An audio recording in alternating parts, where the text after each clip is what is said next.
আরিশের সাদা শার্টে রক্তের ছড়াছড়ি। আরু মাঝে মাঝেই জোরে জোরে নিঃশ্বাস ফেলছে, আর ততবারই আরিশের হৃদস্পন্দন থেমে যাওয়ার উপক্রম। আরুর হাতের আঙুলগুলো মাঝে মাঝেই কাঁপছে, চোখ বন্ধ করে রেখেও আরিশকে অনুভূত করার সর্বোচ্চ চেষ্টা করছে, যে কোনো সময় যদি এই চোখ চিরকালের মতো বন্ধ হয়ে যায়, এই হৃদস্পন্দনের গতি প্রকৃতি যদি থেমে যায়, এই শিরা উপশিরা দিয়ে যদি রক্ত চলাচল আর না থাকে, তাই প্রিয় মানুষটাকে শেষ মুহূর্তে ছুঁয়ে দেখতে, তাকে অনুভব করতে ক্ষতি নেই। আরুর আঙুল কাঁপছে, আরিশ অনুভব করতে পারছে তা।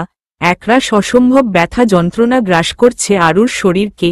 আরিশ আরুর আঙুলগুলো নিজের আঙুলের মাঝে নিয়ে মুঠিবদ্ধ করে নিল, ভীষণভাবে চেষ্টা করছে আরুকে সাহস দেওয়ার যে তার আরু পাখির কিছু হবে না। আরিশ আরুর হাতটা ওর বুকে চেপে ধরেছে। আরিশের চোখে যেন শ্রাবণের বৃষ্টির ধারা বইছে। কি অসম্ভব বুক চিনচিনে ব্যথা অনুভব করছে বুকের বা পাশে। মনে হচ্ছে যেন আরুর প্রাণটা আরুর শরীর থেকে বেরিয়ে গেলে ওর প্রাণটাও বেরিয়ে যাবে টেনে হিছড়ে। আরিশ আরুকে ভরসা দেওয়ার জন্য বলল, এই আরু পাখি এমন করছো কেন তুমি? এই দেখো আমি চলে এসেছি। তুমি চোখ না খুললেও ঠিক আমাকে ছোঁয়ার চেষ্টা করছো, আমি জানি। তুমিই না আরশিয়ানকে বলেছিলে যে আমি তোমার সাথে থাকলে তুমি সিকিওর ফিল করো, তোমার হৃদস্পন্দন দ্বিগুণ হয়, অদ্ভুত এক ভালো লাগা কাজ করে। তাহলে সেগুলাকে এখন কেন অনুভব করছো না বলো? তোমাকে আমার থেকে কেউ কেড়ে নিবে? দেখো, তুমি শুধু আমার ছিলে আর আছো, আর আমার প্রাণ থাকতে থাকবে। কথাগুলো ঠিক কতটা আরুর কানে গেল আরিশ জানে না, কিন্তু হঠাৎ বিভৎস ভঙ্গিতে আফসানা বেগমের মুখ থেকে আওয়াজ বেরিয়ে আসল। মিনহাজ সাহেবের বন্দুকের গুলি আফসানা বেগমের শরীরে আষ্টেপৃষ্ঠে গেঁথে গেছে। তীব্র আওয়াজে আরুর নিথর শরীরটা যেন অদ্ভুতভাবে কেঁপে উঠল। আরিশ নিষ্পলকভাবে মিনহাজ সাহেবের দিকে তাকিয়ে আছেন। কখনো হয়তো আরিশ কল্পনাও করেনি যে মিনহাজ সাহেব আফসানা বেগমকে গুলি করবেন। কত রাত মিনহাজ সাহেব জোছনা রাতের সাথে তাল মিলিয়ে আফসানা বেগমের নামে দুঃবিলাস করেছে সেটা আরিশ জানে। কতবার বলেছেন যে স্ত্রীকে ফিরে পেতে চাই। আজ উনি নিজেই ওনার স্ত্রীর প্রতি তীব্র ঘৃণায় গুলি করতে বাধ্য হলেন। হাতের বন্দুকটা দূরে ছুঁড়ে ফেলে পাশে দাঁড়িয়ে থাকা পুলিশদের বললেন, ওনাকে নিয়ে যান, আর বেঁচে থাকলে এমন দূরে কোথাও পাঠাবেন যেন কখনো কারোর জীবন ক্ষতি না করার চেষ্টা করে। ওনার আদেশে পুলিশেরা আফসানা বেগমকে নিয়ে যেতে লাগলেন। গায়ের সেই মদের বিশ্রী গন্ধের সাথে উগ্র পোশাকে ভেজা রক্তের ভয়ার্ত আভা সমগ্র মানুষটাকে এক উগ্র ব্যক্তিত্বের সন্ধানী বলে জানান দিচ্ছে। বন্দুকের সেই ছোট্ট গুলিটা হয়তো ওনাকে থামিয়ে দেবেন, আর কখনো উগ্র ভঙ্গিতে একরাশ টাকার লালসা ওনার পিশাচ মনটাকে জাগ্রত করবে না। আরুর এক হাত আরিশ আর অপর হাত আরমান সাহেব ধরে আছেন। প্রতিটা মেয়ের জীবনে তার বাবা এবং স্বামী, এই দুটি পুরুষ চরিত্র হল তাদের জীবনের সবচেয়ে স্পেশাল ব্যক্তিত্ব। বাবার কাছে তার সব মেয়েই হয় তার রাজকন্যা, আর তার স্বামীর মনে সে রাজরানীর আসন অধিকার করে থাকে। তেমনি আরুর পরিস্থিতিটাও আজ তেমনটাই জানান দিচ্ছে, কিন্তু এই অদ্ভুত রকম সুখ অনুভব করার জন্য আরুর মাঝে পর্যাপ্ত শক্তি বা জ্ঞানটুকু নেই। ওটি রুমের লাল বাতিটা অনেকক্ষণ যাবৎ জ্বলছে। আরিশ ফ্লোরে গুটিসুটি মেরে শুয়ে আছে, চোখের পলক পড়ছে না। ছোট আরশিয়ান গুটি গুটি পায়ে হাঁটতে হাঁটতে আরিশের সামনে এসে দাঁড়াল। মিহির আরশিয়ানের এক হাত ধরে আছে। আরশিয়ানের মাথায় সাদা ব্যান্ডেজ, মুখের কিছু জায়গায় মলম দেওয়া, আর একটা হাতের কনুইয়ের জায়গায় 4টে সেলাই দেওয়া। আরশিয়ান কোনো রকমে হাঁটতে হাঁটতে গিয়ে আরিশের পাশে মেঝেতে গিয়ে আরিশের পাশে শুয়ে পড়ল। আরিশ নিষ্পলকভাবে আরশিয়ানের মুখের দিকে তাকিয়ে আছে। আরশিয়ান খানিকটা কষ্টে ওর ছোট ছোট হাতটা আরিশের গালে রেখে আধো আধো গলায় বলল, hey champ, don't cry, my superwoman and Aru পাখি উইল বি ফাইন। কথাটা বলে একটু জোরে শ্বাস নিল আরশিয়ান। আরিশের গালে হাত বুলাতে বুলাতে বলল, তোমার আরু পাখি যে সেই ছোট্ট পাখি যে চাইলেও উড়তে পারবে না, ডানা ঝাপটিয়ে উড়তে পারবে না। আমাল মাম্মাম ই যে গুড গার্ল। ছেলের এমন আবেগী কথা শুনে আরিশের চোখ ভরে এলো। এই মুহূর্তে আরশিয়ানের মুখটা ঝাপসা দেখছে, কষ্টে চোখের নোনা জল আর বাঁধ মানতে চাইছে না। ছোট্ট বাচ্চাটাও তার মায়ের মতো কত আবেগী, এত অল্প বয়সেও কত কিছু বুঝতে শিখেছে। কঠিন মুহূর্তে নিজেকে কিভাবে শক্ত থাকতে হয় তা আরশিয়ান আরিশকে শেখাচ্ছে। দূর থেকে মিহির সবটা দেখছে। মিহির ফুপিয়ে কেঁদে ফেলল। এইভাবে এতটা ভয়াবহ দিনের কথা কেউ কল্পনাই করেনি। কেত এত দুঃখ, কেন এত কষ্ট? মিহির সেখান থেকে চলে গেল। এখন নিজেকে সামলানো প্রয়োজন। আরিশ উঠে বসে আরশিয়ানকে কোলের মধ্যে ঝাপটে বসে রইল। পাশে কারোর উপস্থিতি অনুভব করতে খুব একটা কষ্ট হল না। মিনহাজ সাহেব এসেছেন। হঠাৎ উনি বলতে শুরু করলেন, আফসানা এমন ছিল না, টাকার নেশা আর সময়ের বশবর্তী হয়ে পরিস্থিতি ওকে এমনটা বানিয়েছে। কথাটা বলে একটা দীর্ঘশ্বাস নিলেন। প্রতিটা মানুষের খারাপ হওয়ার পিছনে একটা কারণ থাকে, তেমনি ও নিজের সন্তানকে এই খারাপ সমাজ থেকে বাঁচাতে নিজেকে সমাজের কাছে নিচে নামিয়েছে। তবে তার চিন্তাধারাটা ভুল ছিল। নিজের মেয়ের কারণে পতিতা ডাকটা শুনতে হয়েছে বলে মেয়ের প্রতি তার আক্রোশ আর ক্ষোভ প্রকাশ করা নিত্য নয়তি বোকামো। চাইলেও সবটা ও ভালোভাবে সমাধান করতে পারত, কিন্তু সে করেনি, কারণ সে সুষ্ঠু মস্তিষ্কের মানুষ নই। তার কিছু অস্বাভাবিকতা ছিল যা কখনো কারোর চোখে পড়েনি। আরমান ওকে বিয়ে করার পর সে আফসানাকে নিজের বশবর্তী রখার জন্য দীর্ঘ 5 বছর এক ধরনের ড্রাগস জাতীয় কিছু প্রতিনিয়ত আফসানাকে দিতেন, যেটা আফসানা কখনোই জানত না। আর সেটুকু সময়ের মাঝে অলরেডি আফসানার আরুর প্রতি ঘৃণা চলে আসে। তখন আমার আরু মা নিত্য নয়তি পিচ্ছি একটা মেয়ে ছিল। যদিও জানি না যে আফসানা ড্রাগস না নিলেও ঠাক কেমন আচরণ করত, তবুও সবটা ভুল ছিল। এতদূর না আসলেও পারত। আরিশ আরশিয়ানের দিকে তাকিয়ে দেখল আরশিয়ান ঘুমাচ্ছে। দেওয়ালের সাথে মাথা ঠেকিয়ে বলল, ওনার পোস্টমর্টেম রিপোর্টে ধরা পড়েছে, তাই না? হমম। কথাটা বলে মিনহাজ সাহেব থেমে গেলেন। মানসিক বিপর্যয় মানুষের মনটাকে পিশাচে পরিণত করে। তাই সবাই মানসিকভাবে সুস্থ থাকার চেষ্টা করুন। কোনো মান অভিমান নিজের মধ্যে চেপে না রেখে যার প্রতি সেই মান অভিমান তার কাছে ব্যক্ত করুন। এতে মানসিকভাবে এক প্রকার প্রশান্তি মিলবে, আর সম্পর্কের টানাপোড়েন নামক জিনিসটা কখনো বাধা হয়ে আসবে না। সময় থাকতে সকলে সতর্ক হন। আপনজনের গুরুত্ব বুঝতে শিখুন। লেখিকার গল্পের মাধ্যমে এই ছোট্ট মেসেজ। ও বু, তুমি আমায় কি ভালোবাসো না? ও বু, কানো আমার কাছে আসো না? 2 চলো যোগরা মারমারি হলে জয়া তারাট্রি। ইতনা গুস্সা কে? তুমি কিনো এটু বকা সাজো? MIEKTU বোঝো শোনো না? I love you. ও বু, তুমি আমায় কি ভালোবাসো না? ও বু, কানো আমার কাছে আসো না? জানি ভুল বুঝে তুমি ভেবে বসো। বুঝি লোকটা বড়ই খারাপ, তবু জেনে রাখো শুনে রাখো, লোকটা তুমি সোবা। ও বু, তুমি আমায় কি ভালোবাসো না? ও বু, কানো আমার কাছে আসো না? গিটারটা হাত থেকে নামিয়ে আরশিয়ানের দিকে চোখ টিপ মারল আরিশ। অতপর আরুকে ইরিটেট করতে সক্ষম হয়েছে। এরপর যে আরু ঝটাঝট একটা চিরকুট লিখে আরিশের দিকে ছুঁড়ে মারবে সে ব্যাপারে আরিশ আর আরশিয়ান দুজনেই বেশ নিশ্চিত। আর হলো ও তাই। আরু ঝটাঝট খাতায় কিছু একটা লিখে আরিশের দিকে ছুঁড়ে মেরে ব্যালকনিতে গেল। আরিশ আর আরশিয়ান অধীর আগ্রহ নিয়ে আরুর চিরকুটটা খুলল। রোজ আরু যা লিখল আজ ও তাই লিখল। উইমা নট সো টুই টুই। লেখাটা দেখে আরু আর আরশিয়ান হো হো করে হাসতে শুরু করল। হেসে মেঝেতে গড়াগড়ি দেওয়ার উপক্রম। আরুর বলা এই উইমা নট সো টুই টুই শব্দটাই যেন আরিশ আর আরশিয়ান চরম বিনোদন পাই। কোনো রকম হাসি থামিয়ে আরিশ আরশিয়ানকে বলল, হেই চ্যাম্প, তোমার মাম্মামকে গিয়ে বলো যে তার ওষুধ খাওয়ার সময় হয়ে গেছে। আরিশের কথাটা শুনে আরশিয়ান দৌড়ে আরুর কাছে ছুটে গেল। গিয়ে আরুর হাত ধরে বলল, এই যে মাম্মাম। অতঃপর আরিশের আরু পাখি, আপনার সোয়ামী আপনাকে ঔষধ সেবন করিবার তরে ডাকিতেছে। কথাটা বলে আরশিয়ান হাসতে শুরু করল। আরশিয়ান আরুকে এগুলো ইরিটেট করার জন্য বলে। দিনের বেশিরভাগ সময় আরিশ আর আরশিয়ান আরুকে বিরক্ত করে, তাতে করে যদি মুখ থেকে কথা বার হয় একটাও, তাহলে তাতেই ওদের সাকসেস। আরু মাথায় চোট পাওয়ার দরুন ওর স্মৃতিশক্তি হারিয়েছে। সে নিয়ে আরিশ সহ সকলের কাছে কলিজা কাঁপানো এক ঘটনা। আরশিয়ানকেও চিনতে পারে না আরু, এমনকি কাউকেই না। প্রথম প্রথম আরু চুপচাপ আর মন মারা হয়ে থাকত, তাই আরিশ ভাবত যে মানসিক দোটানায় আরু কাউকে চিনতে না পারছে না, আর তাই হয়তো আরু কারোর সাথে কথা বলে না। কিন্তু পরে ডক্টর দেখানোর পর, আরও অনেক চেকআপের পর বুঝতে পারে আরু বাকশক্তি হারিয়েছে। ডক্টর বলেছে যতটা সম্ভব আরুকে সময় দিতে আর আরুর সাথে বেশি বেশি সময় কাটাতে।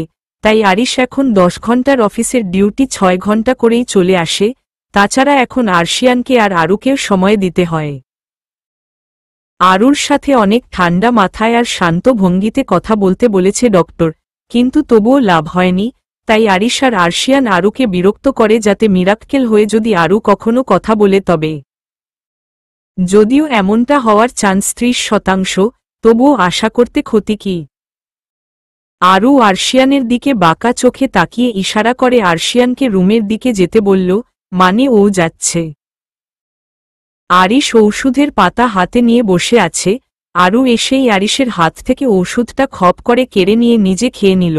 পাশে থাকা কাগজে কিছু একটা লিখে আরিশের হাতে দিয়ে রুম থেকে বেরিয়ে গেল। আরুর পিছে পিছে আরশিয়ান ও গেল। আরিশ চিরকুটটা খুলে দেখল তাতে লেখা, আপনি কি জানেন যে আপনি বড্ড ইরিটেটিং? সবসময় আমাকে এত বিরক্ত করেন কেন বলুন তো?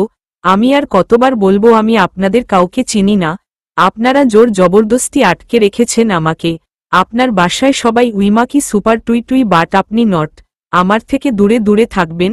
আর আজকে রাতে যদি আমার পেটে সুরসুরি দিয়েছেন কি তো আপনাকে গন্ধলাই দিয়ে টুই টুই বানাবো। মুখের জোর না থাকলেও হাতের জোর কিন্তু আমার আছে। হা। চিঠিটা দেখে আরিশ মুচকি হাসতে লাগল। লেখাটা নিয়ে ফাইলে রেখে দিল। ওর বিশ্বাস একদিন নিশ্চয়ই আরুর স্মৃতি ফিরে আসবে আর আরু কথাও বলবে। সেদিন আরিশ আরুর এই সমস্ত পাগলামো আরুকে দেখাবে। ভাবি কই? ভাবিকে তো দেখছি না কোথাও। ভাবি কি এখনো আপনাদের চিনতে পারেনি? মানে এখনো কি কিছুই মনে পড়েনি ওনার? আরিশ অত্যন্ত সাবলীলভাবে মাথা নাড়িয়ে না জানাল, যার অর্থ আরু এখনো সুস্থ হয়নি।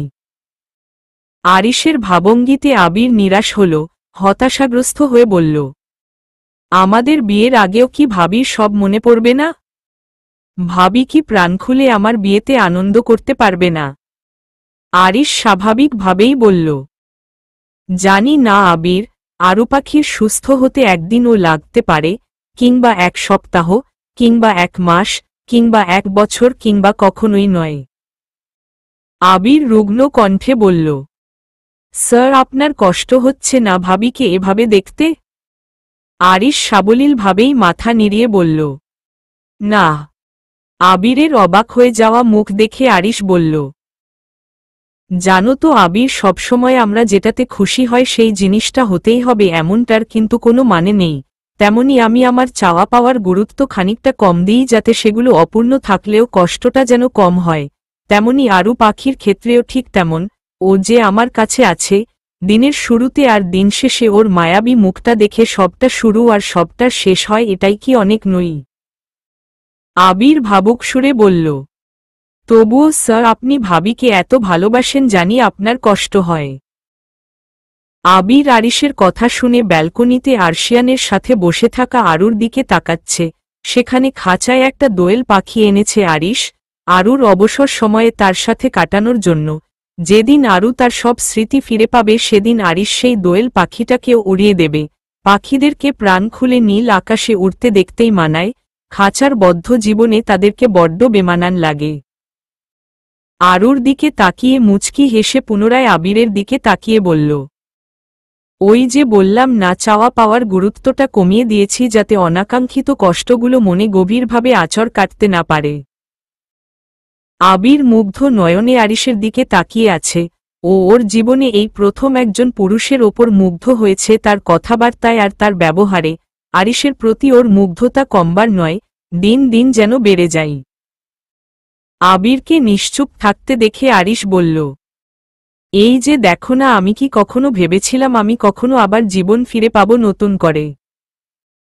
কিন্তু দেখো, আল্লাহর রহমতে এবং তোমাদের সহযোগিতায় তো তা হয়েছে, তাই না?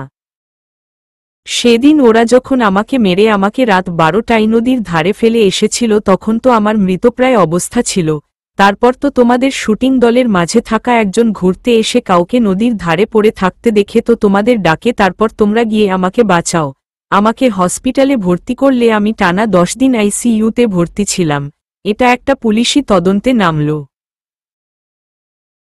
পরিচয় হল মিহির আর মিনহাজ স্যার এর সাথে। 10 দিন পর চোখ মেলে যখন তাকিয়েছিলাম তখন সবটা কল্পনা বলে মনে হচ্ছিল। আঙুল নাড়ানোর ক্ষমতা অবধি ছিল না, কেবলমাত্র কষ্টে চোখ দিয়ে কয়েক ফোঁটা জল গড়িয়ে পড়ত। প্রায় 2 মাস হসপিটালে ভর্তি ছিলাম, কিন্তু মাঝখানে একদিন প্রবল চেষ্টায় শুধুমাত্র আমার কি হয়েছিল সেটা বলতে পেরেছিলাম, আর এর সাথে যে নরি পাচারের একটি কেস খুব ভালো করে জড়িত আছে সেটাও বলতে পেরেছিলাম, কিন্তু মাথায় গুরুতর আঘাত পাওয়ার কারণে সবটা ভালোভাবে জানাতে পারিনি। আমাকে সেই মুহূর্তে ফুটবল অবস্থায় বাসায় পাঠালে দ্বিতীয়বার যে আমাকে মারার জন্য যে তারা আবার আমাকে আউটাক করবে না এমন কোনো সিওরিটি ছিল না। তাই মিনহাজ সাহেব আমাকে তার বাসায় তার আর মিহিরের সাথে রাখার সিদ্ধান্ত নেন। মিহির সির এর একান্ত অনুগত ছাত্র। মিহিরের বউ মারা যাওয়ার পর থেকেই মিহির সির এর সাথে থাকতেন। স্যার ও যেহেতু একাই থাকতেন, আমিও যোগ দিলাম তাদের সাথে তাদের একান্ত সঙ্গী হয়ে। সেখানে থেকে স্যার আমাকে নিজের ছেলের মতোই ভালোবাসতেন।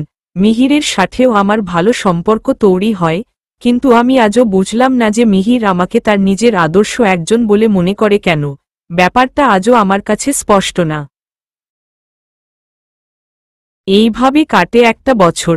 5 বছরে আরু পাখিকে আমি ঠিক কতটা চোখে হারিয়েছি তা হয়তো আমি বলে প্রকাশ করতে পারবো না। তারপর খোঁজ নিয়ে জানতে পারলাম আমার আর্শিয়ান আছে।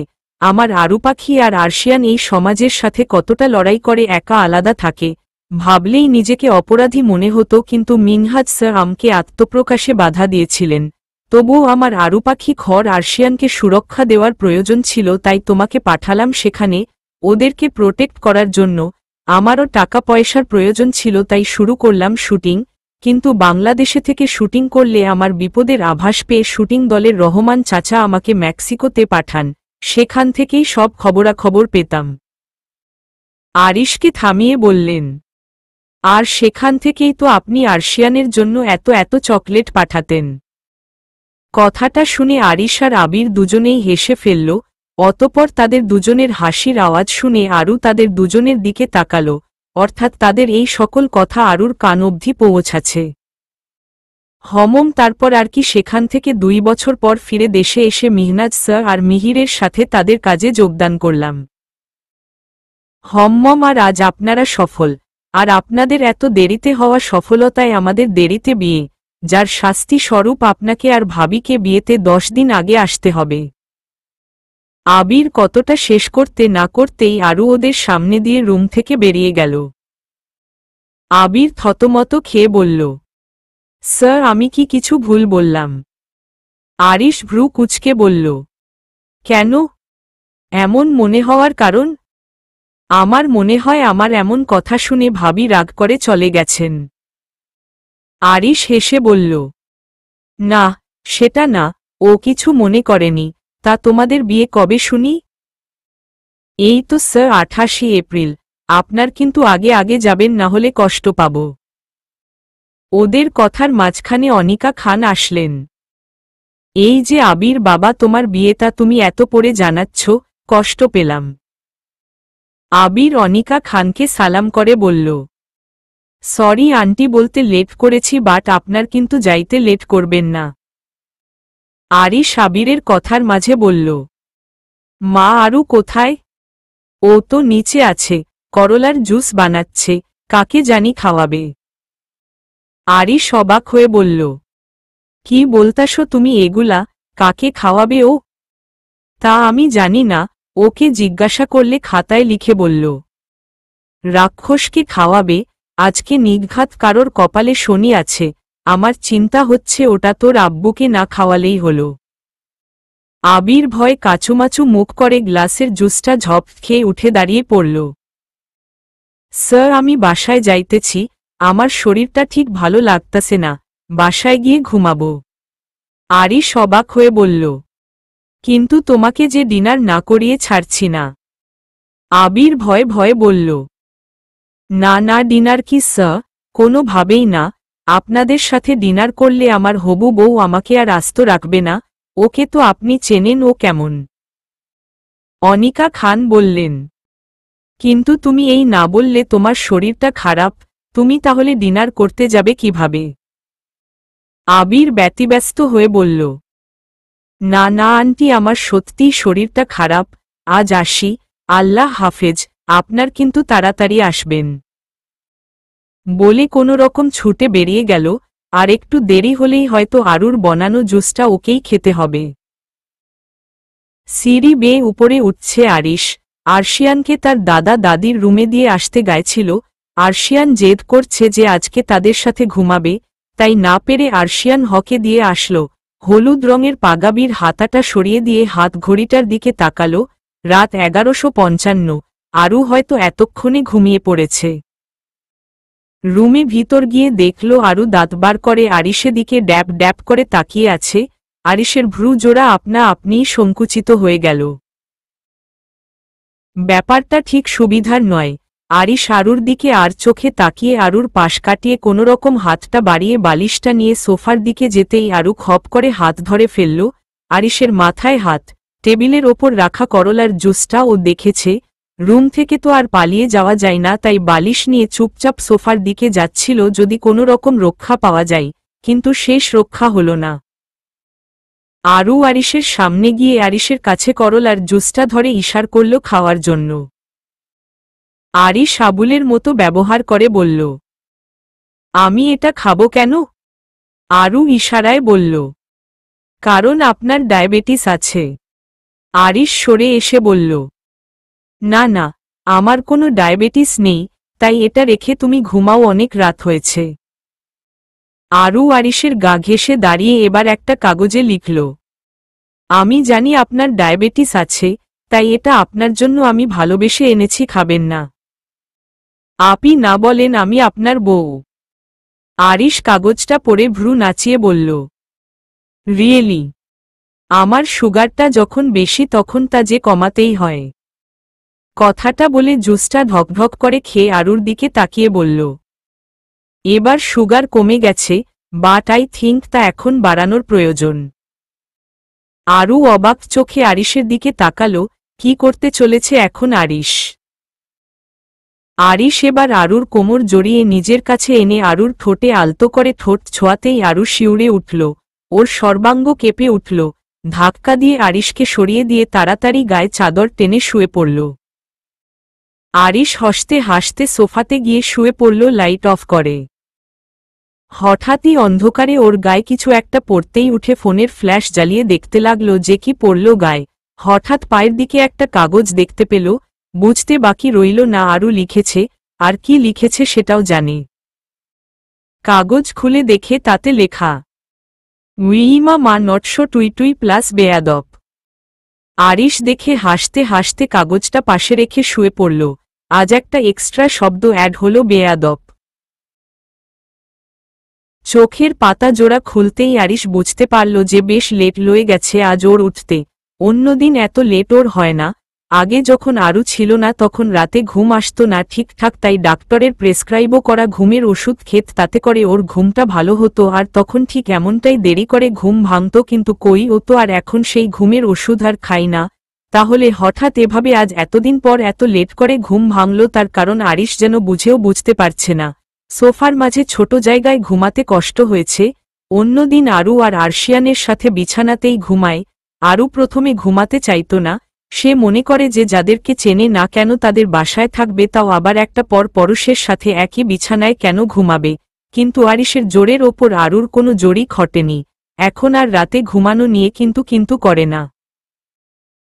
সোফা থেকে পা ঝুলিয়ে বসে পুরো রুমটা ভালো করে চেক করে নিল। না, কোথাও আরু নেই। মেয়েটা হয়তো এখন মুখ ফুলিয়ে ডাইনিং রুমে বসে থাকবে, যার কারণটা হবে খুবই সাধারণ, কেননা সেও আরশিয়ানের সাথে স্কুলে যাবে। তার কি এখন আর স্কুলে যাওয়ার বয়স আছে? এই সাধারণ কথাটা বললে ফুপিয়ে কেঁদে ওঠে। গলা ছেড়ে সারা বাড়ি মাথায় করে কান্না করার ক্ষমতাটা থেকে যে সে বঞ্চিত। আরিশও তখন থামানোর প্রবল চেষ্টা করে, মাঝে মাঝে তো কান ধরে উঠবস অবধি করতে হয় এমন। শুধু যে আরিশ আর আরশিয়ান আরুকে বিরক্ত করার চেষ্টা করে তেমনটা বললে ভুল। বরং বলা যায় আরু তাদেরকে আরো বেশি জ্বালাই। যেমন মাঝরাতে ফুপিয়ে কান্না করে ওঠে, কারণ জিজ্ঞাসা করলে বলে যে তাকে নাকি ঘুমানোর জন্য কম জায়গা দেওয়া হয়েছে, খেতে গেলে খেতে চাই না কারণ সে নাকি এসব খাবার আগে কখনো খায়নি, সে নাকি অলওয়েজ বিরিয়ানি খায়, এই করে প্রতিদিন তার জন্য 3 বেলা না হলেও 2 বেলা অনিকা খান বিরিয়ানি বানান। কখনো তো আবার মাঝরাতে হুটহাট রুম থেকে পালিয়ে গিয়ে ছাদে বসে থাকে, আর আরিশ আর বাড়ির সবাই ওকে তন্ন তন্ন করে খুঁজতে থাকে। বিভিন্নভাবে বিভিন্ন রকম করে আরিশকে আরও প্যারা দেই। আরিশের ধৈর্য ক্ষমতা অসীম, এত কিছু সহ্য করার পরও কখনো আরুর প্রতি বিরক্ত বোধ করেনি, হয়তো এটাই ওর আরু পাখির জন্য ওর ভালোবাসা। সোফা থেকে নেমে বিছানার কাছে যেতেই দেখল যে ড্রয়ারটা খোলা, যেখানে ওর ওষুধ রাখা আছে। আরিশ ভ্রু কুঁচকে সন্দেহের চোখে তাকালো। হ্যাঁ, ও যা ভেবেছে সেটাই। কালকে রাতে কোনোভাবে আরিশের ওই করলার জুসের মাঝে আরও ঘুমের ওষুধ মিশিয়ে দিয়েছিল, কিন্তু এই কাজটার পিছনে আরুর স্বার্থটা আরিশ বুঝল না। তবুও আর বেশি কিছু না ভেবে আরিশ ওয়াশরুমে ঢুকে গেল। এখন ও শাওয়ার নেবে, আজকে আর অফিস যাওয়া হলো না, তাই ভাবল আরুকে নিয়ে আফসানা বেগমের কবরের কাছে যাবে, যদি আরুর পুরনো কিছু মনে পড়ে। ওয়াশরুম থেকে বেরিয়ে দেখল আরু একটা সুন্দর লাল টুকটুকে শাড়ি পরেছে, হাতে লাল রঙের কাচের চুড়ি আর মাথায় বেলি ফুল। আরিশ তোয়ালে দিয়ে মাথার ভিজে চুলগুলো মুছতে মুছতে আরুর দিকে নরম দৃষ্টিতে তাকালো। আজ কতদিন পর আরুকে শাড়ি পরে দেখছে ও, কতটা সুন্দর লাগছে, আরিশের চোখ ফেরানো মুশকিল হয়ে পড়েছে। আরু আর এক হাতে চুড়ি পরছিল, তখন আরিশ গলা পরিষ্কার করে বলল, এহেম এহেম, তা আপনার কি কোথাও যাওয়া হচ্ছে? আরু আরিশের দিকে বিরক্ত হয়ে তাকিয়ে কিছু ইশারা না করে আবার চুড়ি পরায় মন দিল। আরিশ এবার একটু হেসে ভেজা তোয়ালেটা বিছানায় ফেলে ওয়ার্ড্রব থেকে সাদা পাগাবি বার করতে করতে পুনরায় বলল, তুমি কি কোথাও যাচ্ছ আরু পাখি? আরু আবার কোনো ভাবভঙ্গি প্রকাশ করল না। আরিশ পাঞ্জাবির বোতাম দিয়ে আরুর দিকে ফিরতেই আরু চলে যেতে নিলেই আরিশ হাত ধরে ফেলল। আরুকে কাছে টেনে আরুর 2 গালে আলতো করে স্পর্শ করতেই আরু শাড়ির আঁচলটা মুঠ করে নিল। আরিশ আরুর মুখের দিকে তাকিয়ে আছে। মেয়েটা কেমন যেন কাঁপছে, তার কম্পমান ঠোঁটজোড়া যেন ভীষণভাবে কিছু বলতে চাইছে, কিন্তু চেয়েও যেন বলতে পারছে না। আরিশ আরুকে ওর নিজের সাথে জড়িয়ে ধরে বলল, কালকে আমি যখন আবিরের সাথে কথা বলছিলাম তুমি কাঁদছিলে কেন আরু পাখি? কথাটা শোনা মাত্রই আরু আরিশের থেকে সরে এলো, ইশারা করে আরিশকে বলল, আমি কাঁদিনি, আপনি ভুল দেখেছেন। আরিশ আরুর ইশারা বুঝে মুচকি হেসে বলল, আমার চোখ কি সবসময় এতটাই ভুল দেখে আরু পাখি? আমার চোখ যে তোমার কোনো গতিপ্রকৃতিকেই ভোলে না। আরু আর আরিশকে বেশি কিছু বলতে চেষ্টা না করে চটপট বিছানায় বসে কাগজ নিয়ে লিখতে শুরু করল। এই যে বেয়াদব টুইটুই, আমার আর বাসায় ভালো লাগছে না, আমার ঘরের মাঝে দম আটকে আসছে, আমি বাইরে যাব আজকে। আপনি কি আমাকে নিয়ে যাবেন? হয়তো নিয়ে যাবেন না, কারণ আপনি তো এই বসার সবার মতো উইমাকি সুপার টুইটুই না, তাই আপনি তা করতেই পারেন, এটা অসম্ভব কিছু না। আপনি না গেলেন আমাকে যাওয়ার পারমিশন দিন। এই কথাটা বলছি কারণ এই বড়ির সুপার টুইটুই মানুষগুলো তো আবার আপনার কথার বাইরে কিছু করে না, তাই আর কি। আপনি যেতে দিল আপনার বেয়াদব টুইটুই থেকে বেয়াদবটা আমি হাটিয়ে দিব, শুধু নট সো টুইটুই থাকবে। আপনি কি আমার এই শর্তে রাজি? কাগজে লিখে কাজটা বরাবরের মতো দুমড়ে মুচড়ে দলা পাকিয়ে আরিশের দিকে ছুঁড়ে মেরে নিচে চলে গেল। আরিশ কাগজটা সোজা করে পড়ে শেষের কয়েকটা লাইন পড়ে বিছানায় হাসতে হাসতে গড়াগড়ি দিতে লাগল। এমন অবস্থা। আরিশ এখন বুঝতে পারল আরুষির ওর জুসের মধ্যে ঘুমের ওষুধ মেশানোর রহস্য। আরু জানে আরিশ কখনোই ওকে একা বাইরে যাওয়ার জন্য ছাড়বে না যতক্ষণ না আরিশ যাবে, তাই আরিশের জুসে ওষুধ মিশিয়েছে যাতে দেরি করে ঘুম ভাঙার দরুন আরিশ আজকে অফিসে না যেতে পারে আর আরুর এই ছোট আবদারটুকু যেন পূরণ করতে পারে, কারণ এখন আর আরুর সেভাবে বাসার বাইরে যাওয়া হয় না বলতে গেলেই চলে, বাড়ির মানুষগুলোর সাথেই বেশি সময় কাটাই। আফসানা বেগমের কবরের সামনে দাঁড়িয়ে আছে আরু আর আরিশ। আরুকে কেমন যেন নিষ্প্রাণ দেখাচ্ছে। আরিশ আরুর দিকে তাকালো, মেয়েটা কি পুরনো স্মৃতি মনে করার বড্ড চেষ্টা করছে? হয়তো বা হ্যাঁ। আরিশ চাইছে আরও পুরনো কথা মনে করে একটু কাঁদুক, চাইলে খুব করে কাঁদুক, তাতে ওর মনের বোঝাটা হালকা হবে, কিন্তু আরু যে কিছুই মনে করতে পারছে না। অন্যথায় আরিশ আরুকে নিয়ে ফিরে এলো। যতটা সম্ভব একটা মানুষের খারাপ স্মৃতিটাকে ভুলে ভালো স্মৃতিটাকেই মনে রাখাই ভালো, তেমনি সবাই এখন আফসানা বেগমের সাথে কাটানো ভালো স্মৃতিটাকেই মনে করার চেষ্টা করে। রাস্তার পাশে আরুর হাত ধরে দাঁড়িয়ে আছে আরিশ। আজকে রোদের তেজটা কম, যার দরুন এভাবে জনবহুল রাস্তার মাঝে একটু ভালো কবে দাঁড়াতে পারছে আর রিকশার জন্য অপেক্ষা করতে পারছে।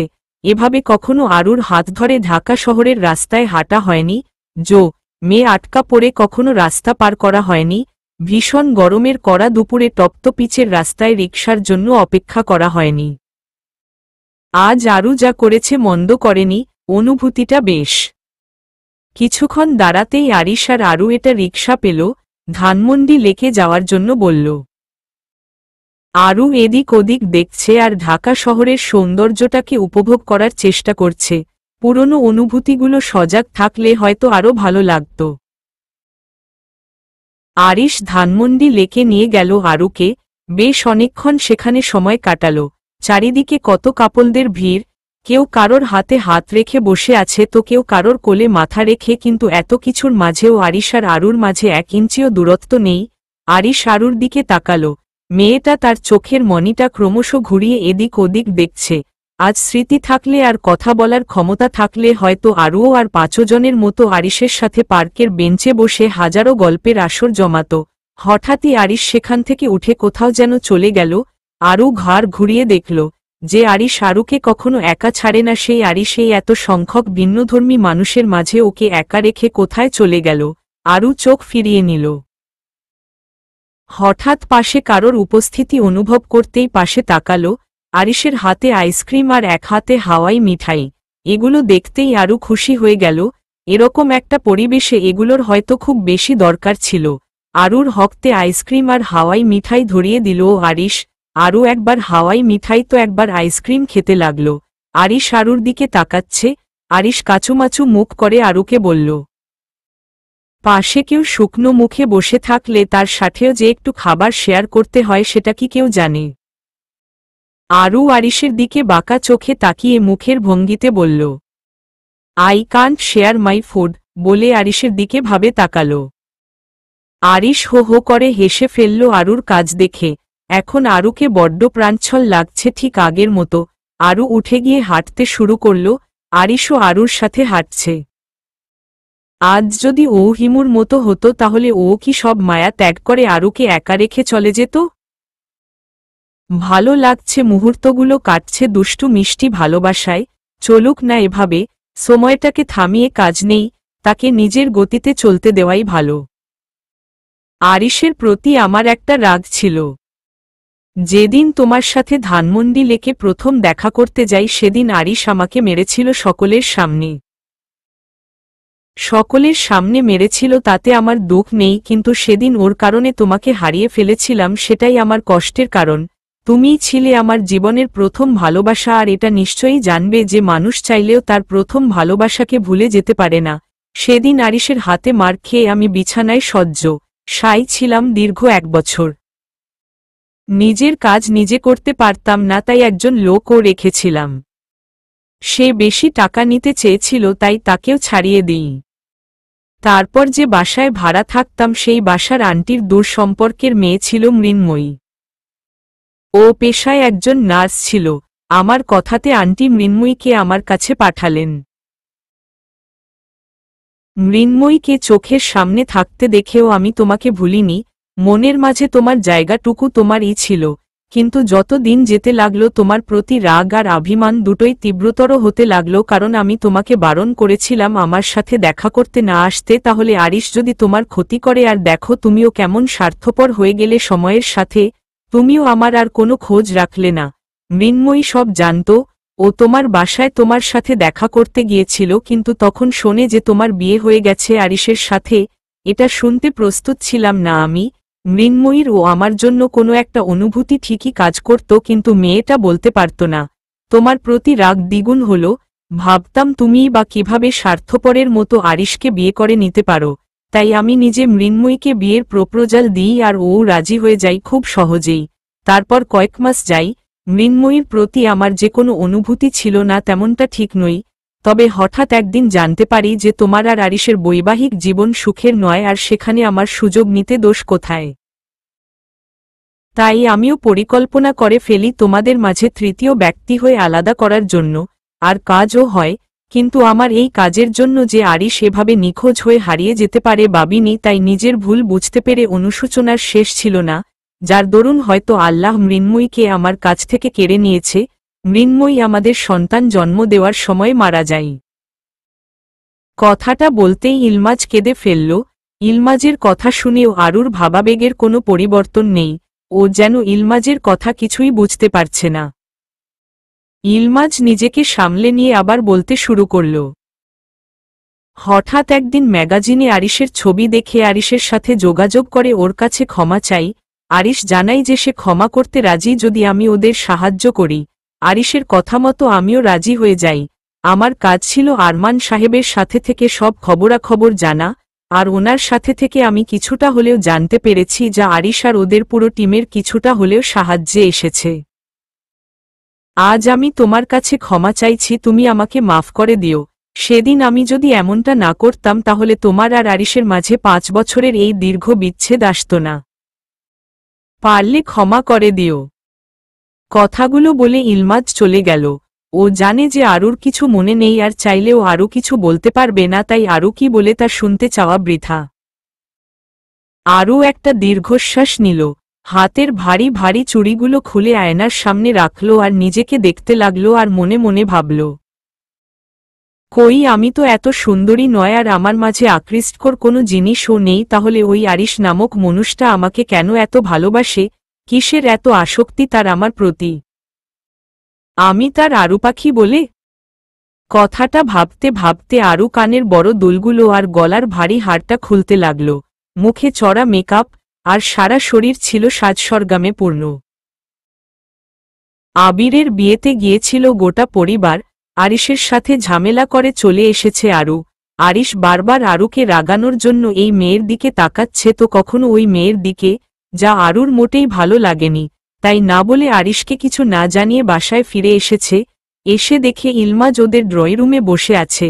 এত রাতে ইলমাজকে দেখার জন্য মোটেই প্রস্তুত ছিল না। এতদিন আরিশকে বিরক্ত করার জন্য আর অবিরাম জঞ্ঝালানোর জন্য আরু এমনটা করেছে।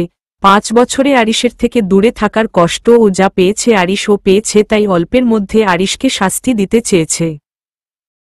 তাড়াতাড়ি করে ওয়াশরুমে ঢুকে গেল আরু। এখন শাওয়ার নেবে, ফ্রেশ হওয়ার প্রয়োজন। তাছাড়া আরিশ বাসায় ফিরলে আরিশের সাথে আবার কোমর বেঁধে ঝগড়াও তো করতে হবে, তাই না? আজকে মিনহাজ সাহেবও গিয়েছিলেন বিয়ে বাড়ি। উনি কালকে এ বাসায় আসবেন, এসে বেশ কয়েকদিন থাকবেন জানিয়েছেন। তা শুনেই আরুর মনটা খুশি খুশি হয়ে গিয়েছিল। কয়েক মিনিটের মধ্যে চটপট শাওয়ার নিয়ে আরু একটা 3 পিস পরে বেরিয়ে এলো। চুলগুলো ভিজে, মুখে জলের বিন্দু বিন্দু কণা লেপ্টে আছে। তোয়ালে দিয়ে মুছতে মুছতে আরু ব্যালকনিতে গিয়ে দাঁড়ালো। দোয়েল পাখিটাও খাঁচার ভিতর ঝিম মেরে আছে। আরু খাঁচাটা হাতে নিয়ে বলল, তোরা যে পাখি, জীবন্ত একটা প্রাণ, তোদেরকে এভাবে খাঁচার আবদ্ধ জীবনে বড্ড বেমানান লাগে রে। তোদেরকে উড়তে দেওয়াই ভালো। জাহাজ তুই ও স্বাধীন। এই রাতের আকাশে খুঁজে নে নিজের পথ চলার সঙ্গীকে, জীবনটাকে উপভোগ কর। আরু খাঁচার দরজাটা খুলে দিতেই দোয়েল পাখিটা হাঁটতে হাঁটতে ব্যালকনির রেলিংয়ে দাঁড়ালো। বারবার আরুর দিকে আর এদিক ওদিক চাইছে, তা দেখে আরু বলল, জানি তোর প্রতি আমার মায়া জড়িয়ে গেছে, তেমনি ঠিক তোরও, তাই আর বেশি অপেক্ষা না করে তুই চলে যা, না হলে আমি এখানেই কিন্তু হাত পা ছড়িয়ে কাঁদতে শুরু করব। আরুর ভরসা বুঝে যেন পাখিটা উড়ে গেল। দূরের কোনো রাজ্যে পড়ি জমালো নিজের প্রিয়তমাকে খুঁজতে। আরুর চোখের জলটা মুছে রেলিং ঘেঁষে দাঁড়াল। মনটা কেমন ভার ভার লাগছে। আরিশের অনুপস্থিতি জানান দিচ্ছে বড্ড। তাকে হয়তো একবার বলে আসলেই পারত। চোখটা বন্ধ করে দাঁড়ালো আরু। পিঠে কারোর আঙুলের স্পর্শ অনুভব করছে আর কাঁধে আর গলার সমগ্র অংশ জুড়ে গরম বাতাস।